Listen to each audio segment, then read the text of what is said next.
6000కు పైగా పోస్టులతో మరో డిఎస్సి వారంలో ప్రస్తుత డిఎస్సి ఫలితాలు డిప్యూటీ సీఎం బట్టి సర్కార్ విద్యా సంస్థలకు ఫ్రీ కరెంట్ ఇస్తామని వెల్లడి 10 ఏళ్లు ప్రమోషన్లు బదిలీలు లేక టీచర్లు ఇబ్బందులు పడ్డారు మేము 30,000 మందికి ప్రమోషన్లు 45,000 మందికి బదిలీలు చేపట్టాం విద్యారంగంలో ఏ సమస్యలున్నా పరిష్కరించేందుకు సిద్ధమని ప్రకటన ప్రభుత్వ స్కూళ్లలో పిల్లల సంఖ్య పెంచాలి మంత్రి పొన్నం ప్రభాకర్ ప్రభుత్వ స్కూళ్లలో పిల్లల సంఖ్య పెంచాల్సిన బాధ్యత మన మీద ఉంది పెంచాలంటే సేమ్ టైం ఏం చేయాలి ఈ కార్పొరేట్ దుష్ట శక్తులను కట్టడి చేయాలి ఈ శ్రీ చైతన్య నారాయణ బస్సు ఆ కొన ఊర్లే దాకా తండ దాకా రావట్టి ఎక్కడి నుంచి అవుతుంది ఇది వాటిని కట్టడి చేయాలి విద్యా హక్కు చట్టాన్ని అమలు చేయాలి విద్యా హక్కు చట్టాన్ని అమలు చేస్తే ఎంత మంచి స్కీమ్ అంటే ఇప్పుడు మరి కార్పొరేట్ శక్తులకు లొంగ్యా మరి వాళ్ళు ఇచ్చేది ఏమన్నా తీసుకొని ఏమన్నా చేస్తా ఉన్నారా ఈ గత పాలకులు గాని ఎవరు గాని విద్యా హక్కు చట్టాన్ని అమలు చేస్తలేరు మన దగ్గర 25% రిజర్వేషన్ ఫ్రీగా ఇవ్వాలి ఫ్రీగా 25% శ్రీ చైతన్య పెద్ద ఉందనుకో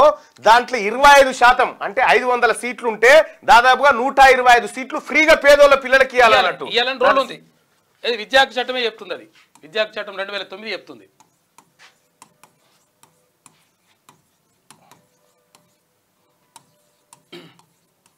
విద్యా హక్కు చట్టం 2009 ప్రకారం దీంట్లో క్లియర్గా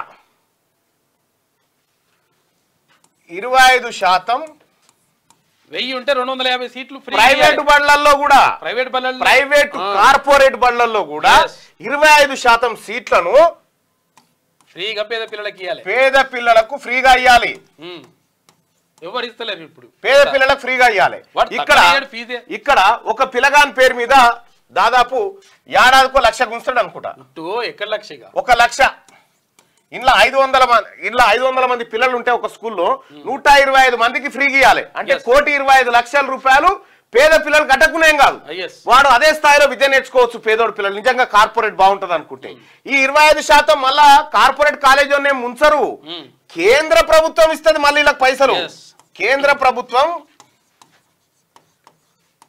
రియంబర్స్మెంట్ చేస్తుంది పైసలు అయితే మరి రాష్ట్ర ప్రభుత్వం ఏం చేయాలంటే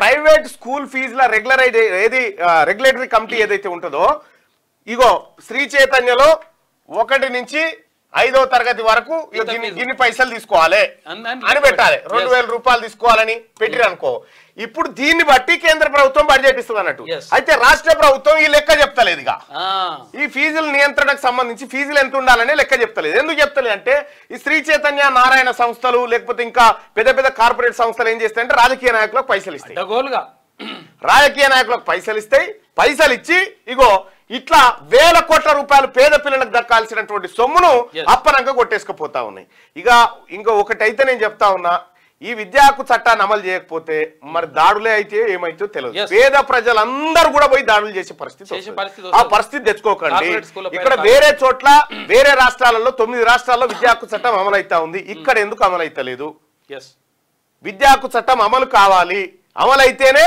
ఇప్పుడు ఏమైతుందంటే కార్పొరేట్ ఈ దందా నయా దందా ఎటైతే ఉందో 1,000 కోట్ల రూపాయల స్కాలర్షిప్లను పెడతారు వీళ్ళు నారాయణ శ్రీ చైతన్య 1,000 కోట్ల రూపాయల స్కాలర్షిప్లు అంటారు దాని మీద క్లిక్ చేస్తే వీని వెబ్సైట్ ఉండదు కాదు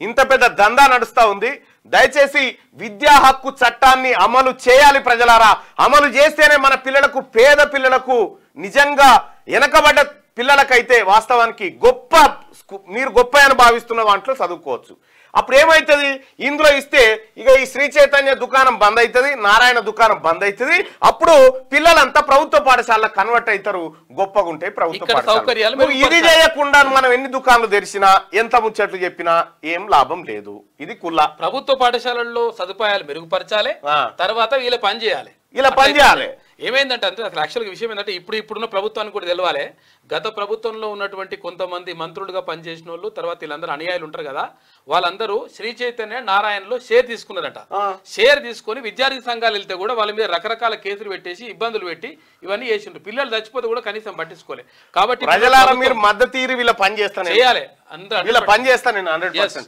ఇది విద్యా హక్కు చట్టం భారత పార్లమెంట్ చేసిన చట్టాన్ని అమలు చేస్తారేం మనం ఇడ ఇక ఒకసారి ఇప్పుడు మనం అనుకుంటా ఉన్నాం ప్రభుత్వ స్కూళ్ళలో పిల్లల సంఖ్య పెంచాలంటే ఏం చేయాలి మనము ఫస్ట్ ఇక్కడ గ్లోబల్ ఇంటర్నేషనల్ స్కూల్ ఏదో ఉంది, అవును. ఆడ ఆ బస్సులు పొద్దుగాలనే ఒకరిని కోడ్ పోటీపడి ఇట్లా ఎట్లా అంటే రేసింగ్ నడిచినట్టే గ్లోబల్ ఇంటర్నేషనల్ స్కూల్ అని గిడ ఏది ఫిర్యాదు కూడా ఇంటర్నేషనల్ స్కూల్, ఏం club, Indian global international school అని ఇక్కడ ఉంటుంది. పొద్దుగాలనే నేను అట్లా వస్తా ఉంటే వాళ్ళ బస్సులు పోటీ రేస్ పెట్టుకున్నప్పుడే లోపల పిల్లలు ఉన్నారు, పక్కన చెరువు ఉన్నది, వాళ్ళ పోటీ పడ్డట్టు ఉరుకొస్తా ఉంటే ఇక్కడ అంత ఆ బస్సులు వస్తున్నాయంటే అందరు ఆగమాగం. డిఓ గారు ఆ బస్సుల సంగతి ఏందో ఆ రవాణా శాఖ వాళ్ళు కూడా దృష్టి పెట్టాలి వాటి సంగతి. ఎందుకంటే ఆ స్కూలు అత్యంత ప్రమాదకరంగా వాళ్ళ వాహనాలు నడుపుతా ఉన్నారు. ఏదన్నా జరగరాని పొరపాటు జరిగితే, ఎందుకు ముందే పిల్లర్ గుంతలు తీసి ఉన్నాయి, పిల్లలు రేసి ఉన్నాయి, ఇంకెక్కడిదక్కడ పనులు ఉన్నాయి. ఇక్కడ 60-70 స్పీడ్తో నువ్వుకొస్తా ఉంటాయి. ఈ రోడ్లు మొత్తం డ్యామేజ్, ఇట్లా దింపుకుంటా అట్లా దింపుకుంటా ఇక ఎవరికి తినేదే లేదు. ఇక వాళ్ళు ఇట్లా చాలా స్కూళ్ళు ఉన్నాయి, కార్పొరేట్ స్కూళ్ళు, అలా పనిచేయాలి. రవీంద్ర భారత్ లో ఘనంగా గురు పూజోత్సవం జరిగింది. ఇక్కడ ఫీజు విషయంకి వస్తే తల్లిదండ్రులు, పేద తల్లిదండ్రులు ఉంటే అరే 4,000 తక్కువ అయ్యిరా అంటే అసలు ఎట్టి పరిస్థితి తక్కువ అయ్యాం అట్లా కాదు ఇంతే అని చెప్పి రాసేస్తుంటాడు వాడు. అంటే యాక్చువల్గా ఫీజు తక్కువ చేసుడు ఏం లేదు, విద్యా హక్కు చట్టం ఉందని చెప్పుర్రి. మొత్తం ఫ్రీ ప్రజలారా మీరు అవగాహన కల్పించుకోవాలి కదా. విద్యా హక్కు చట్టం అనేది ఒకటి ఉందిరా. నీ ప్రైవేట్ బడిలో 25% మంది మా పేద పిల్లలు ఏడున్నారో చూపెట్టరా అని అడగాలి. ఫ్రీ ఏడిస్తున్నావు అడగాలి, ఏడున్న చూపెట్టరా అని అడగాలి. లేరా అనంటే ఈ పిల్లలు తీసుకో 25% మందిని ప్రైవేట్ స్కూల్లో కూడా ఇవ్వాలి. త్వరలో 6,000 పైగా పోస్టులతో మరో డిఎస్సీని వేస్తామని డిప్యూటీ సీఎం బట్టి విక్రమార్క ప్రకటించారు. రాష్ట్రంలో టీచర్ల కొరతతో స్టూడెంట్లకు నాణ్యమైన విద్య అందకపోవడంతోనే మేము అధికారంలోకి రాగానే 11,062 టీచర్ ఏ ఉద్యోగాలు భర్తీ చేసినా ఫస్ట్ ఈడబ్ల్యూఎస్ కథ తెలుసు.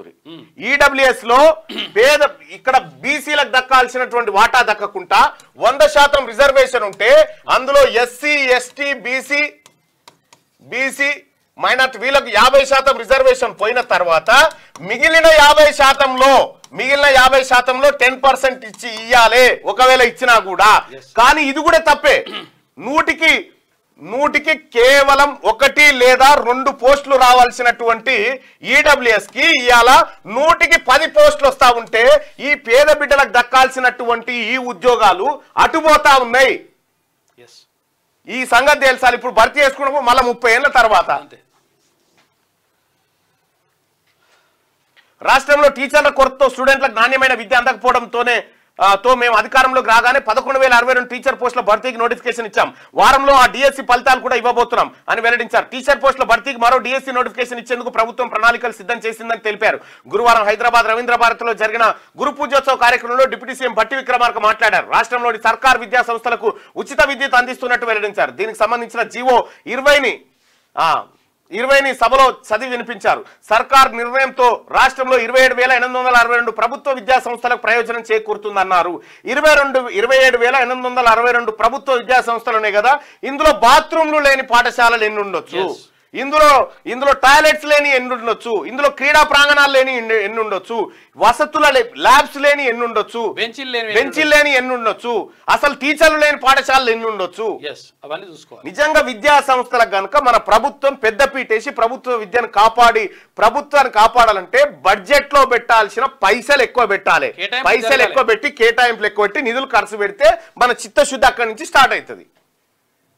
అది ఏం చేయకుండా ఏం చేసినా వేస్ట్ అయ్యి. ఇప్పుడు ఉద్యోగాల భర్తీ అంటే ఉన్న ఉద్యోగాలన్నీ ఈడబ్ల్యూఎస్ కోటలో పోయిన తర్వాత ఈ బీసీల చేతిలో బొచ్చబెట్టరు. ఇక సప్పుడేక ఇట్లా బొచ్చబెట్టరు, అడుక్కొని తింటారు. బీసీ నిరుద్యోగులంతా అవ్వ అయ్య నిడిచిపెట్టి పెళ్లిలు కాక వచ్చి అశోక్ నగర్ కాడ ఆడ ఈడ చౌరస్తాల మీద 5 రూపాయల బువ్వ తినుకొని చదువుతున్నాడు కదా, వానికి ఉద్యోగం రాక వానికి 250 మార్కులు వస్తే ఉద్యోగం రాదు. ఈడబ్ల్యూఎస్ లో 220 వస్తే వస్తుంది, ఆడు ఎత్తుకొని పోతాడు. ఇగో ఇది కథ.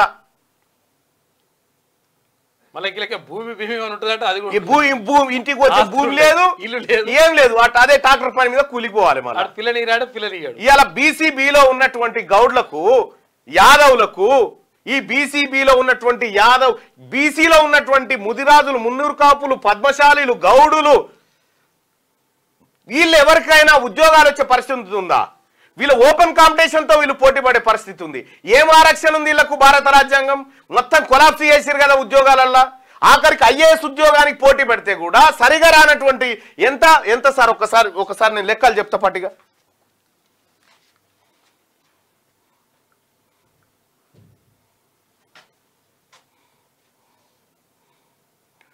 ఏంది ఇది దుర్మార్గంగా కాకపోతే? దయచేసి మార్నింగ్ న్యూస్ చూస్తున్నటువంటి మిత్రులారా లైక్ బటన్ క్లిక్ చేయండి.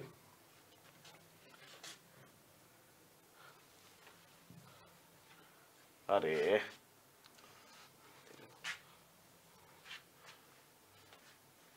ఇది మంచిగా పీడిఎఫ్లో చేస్తాలే, పీడిఎఫ్లో చేసి పెడతా, రేపు చెప్తా.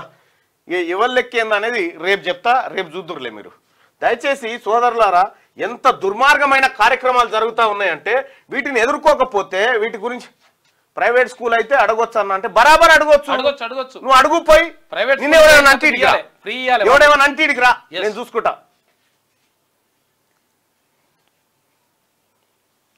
ప్రైవేట్ స్కూల్లో కూడా ఇవ్వాలి. ఇక్కడ బీసీల రిజర్వేషన్ దగ్గరకు వస్తే బీసీలు అమ్మో గొప్ప వాళ్ళు అయిపోతారని క్రీమిలేయర్ తీసుకొచ్చారు, క్రీమిలేయర్. కానీ ఈడబ్ల్యూఎస్ లో ఇప్పుడు 8 లక్షలు ఉంటే చాలు, 5 ఎకరాల భూమినా సరే, నీకు 60 ఎకరాలు ఉన్నా సరే నువ్వు తీసుకొని పో. కాదు, ఇప్పుడు రూల్ అంటే అందరికి ఒకే రకమైన రూల్ ఉండాలి కదా. ఇప్పుడు ఒక కులంలోనేమో 10 లక్షలు ఉంటే దాని ఏమంటారు పేదోడు కాదు, ఇంకో కులంలో 5 లక్షలు ఉంటే కూడా పేదోడు. సంపన్నుడే. ఇందులో ఈ లైవ్ చూస్తున్న దాంట్లో బీసీ ఎస్సీ ఎస్టీలు ఎంతమంది ఉన్నారో ఒకసారి పోల్ పెట్టమంటున్నాడు, పెడదాం ఒకసారి తెలుసుకుందాం. స్కాలర్షిప్లు లేవు, ఏమీ లేవు. ఇంకా 98 డిఎస్సికి సంబంధించి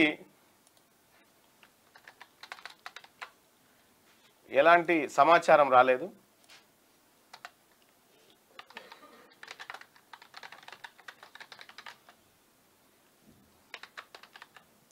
మూడు సంవత్సరాల నుంచి స్కాలర్షిప్లు లేవు, ఫీజు రియంబర్స్మెంట్ లేదు, సర్టిఫికెట్లు ఇరా అంటే వాడు ఇయ్యాడు.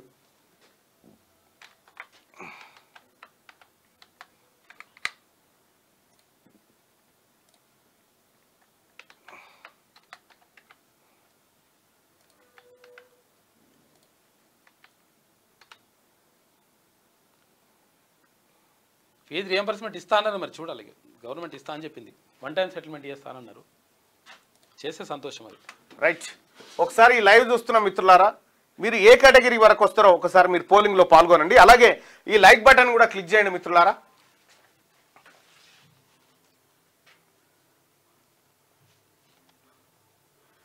దయచేసి ఈ లైక్ బటన్ కూడా క్లిక్ చేయండి. బీసీ అయితే 1వ నెంబరు. లైవ్ చూస్తున్న వారిలో ఏ కేటగిరీ వాళ్ళు మీరు బీసీ అయితే బీసీ అని, ఎస్సీ అయితే ఎస్సీ అని, ఎస్టీ అయితే ఎస్టీ అని, ఓసీ అయితే ఓసీ అని. 1వది బీసీ, 2వది ఎస్సీ, 3వది ఎస్టీ, 4వది ఓసీ. ఇది ఏ కేటగిరీ అయితే ఆ కేటగిరీ. అందరికీ ఈడబ్ల్యూఎస్ వల్ల ఒక్కరికే కాదు, అందరికి వచ్చింది మోసం. ఇప్పుడు ఫీజు రియంబర్స్మెంట్ గురించి మాట్లాడండి. చేస్తా అని చెప్పింది గవర్నమెంట్, మరి చూడాలి. 1 టైం సెటిల్మెంట్ చేస్తానన్నారు. వంశరాజుల కోసం ఒకసారి మాట్లాడండి. వంశరాజు బీసీ ఏలు ఉంటారు, వేరే పేరు ఉండే. మెరిడియన్ స్కూల్లో డబ్బులు పెంచిరట. పెంచిరు, అన్నిట్లలో పెంచారు, మెరిడియనే కాదు. రైట్. ఓటింగ్ లో పాల్గొనండి. అసలు ఏ కేటగిరీలో చెప్పండి బాయ్ సాబ్. ఈయనేదో డిమాండ్ అన్న, కవితక్క విగ్రహం ప్రతి వైన్స్ దగ్గర పెట్టాలట. డిమాండ్. దయచేసి లైవ్ చూస్తున్న మిత్రులారా, బీసీ పెరక బీసీ మైనారిటీ వాళ్ళు వద్దా అంటారు. మైనారిటీ వాళ్ళకు కూడా ఒక కేటగిరీ ఉంది. మైనారిటీలో చాలా మంది బీసీలోకి వస్తారు, కొద్ది మంది ఆ షేక్లు ఇంకో వాళ్ళు ఉన్నారు, వాళ్ళు ఓసీ కేటగిరీలోకి వస్తారు అన్నట్టు. ఈ బీసీ ఈ కింద మైనారిటీలే వాళ్ళు. బీసీ ఈ కింద 4% రిజర్వేషన్ ఉంది కదా, అది కూడా బీసీలకే వచ్చేస్తుంది. అవును. మొదటిది బీసీ, 2వది ఎస్సీ, 3వది ఎస్టీ, 4వది డోంట్ టాక్ అబౌట్ రిజర్వేషన్ అని మాట్లాడుతుండు. ఎందుకో కారణం చెప్పు చూద్దాం. అయ్యవుద్దిగా ఎవరో చెప్పిరు, మనం అన్నాం అంతే. ఇక ఎందుకో చెప్పానంటే చెప్పరు. ఈ దేశమే కులాల మీద నిర్మితమైన దేశం ఇది. నువ్వు ఊర్లకే వెళ్ళొచ్చేటప్పుడు ఊర్లే ఆస్తులు పాస్తులు అన్ని పోయినా ఆత్మీయులు, పెంచుకున్నోళ్ళు, చుట్టుపక్కల దోస్తులు అందరు వదిలిపెట్టి నెత్తిన సంచి మూట పెట్టుకొని, బట్టల సంచి పెట్టుకొని హైదరాబాద్కి వస్తావు చూడు. నువ్వు వచ్చేటప్పుడు నీ ఎంట వచ్చేది కులం ఒక్కటే నీ వెనక. అవంత బలమైంది అన్నట్టు. అందుకోసమే ఓసీలో పేదవాళ్ళు ఉన్నారు, 100% ఉన్నారు. కానీ వాళ్ళకు దక్కాల్సినటువంటి ఈడబ్ల్యూఎస్, వాళ్ళకు ఓసీలో పేదవాళ్లకు, నిజమైన పేదవాళ్ళకు దక్కాల్సిన ఈడబ్ల్యూఎస్ వాళ్ళకు దక్కడం లేదు. సంపన్నులకు పోతే వాళ్ళకు కూడా నష్టమే కదా, వాళ్ళకు కూడా దక్కాల్సిందే కదా.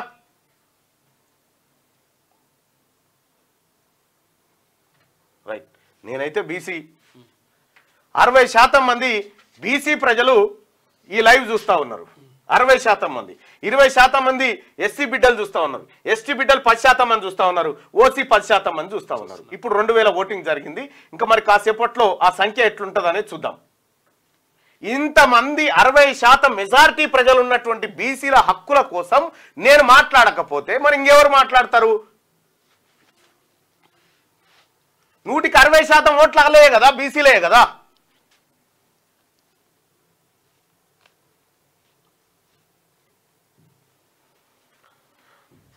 రైట్గా ఇందిరమ్మ రాజ్యంలో ఏర్పడిన ప్రజాప్రభుత్వం విద్యకు బడ్జెట్ లో పెద్దపీట వేసింది. ఎంత వేసినాం సార్ మనం పెద్దపీటే? సార్ల జీతాలకు సరిపోదు. అది ఏం పెద్దపీటే సార్? అది విద్యకు పెట్టిన బడ్జెట్, వైద్యానికి పెట్టిన బడ్జెట్ అది నిర్లక్ష్యపూరితంగా ఉంది. గత 10 ఏళ్ల పాలనలో టీచర్ల ప్రమోషన్లు, బదిలీ లేక తీవ్ర ఇబ్బందులు పడ్డారు. లైక్ చేయండి.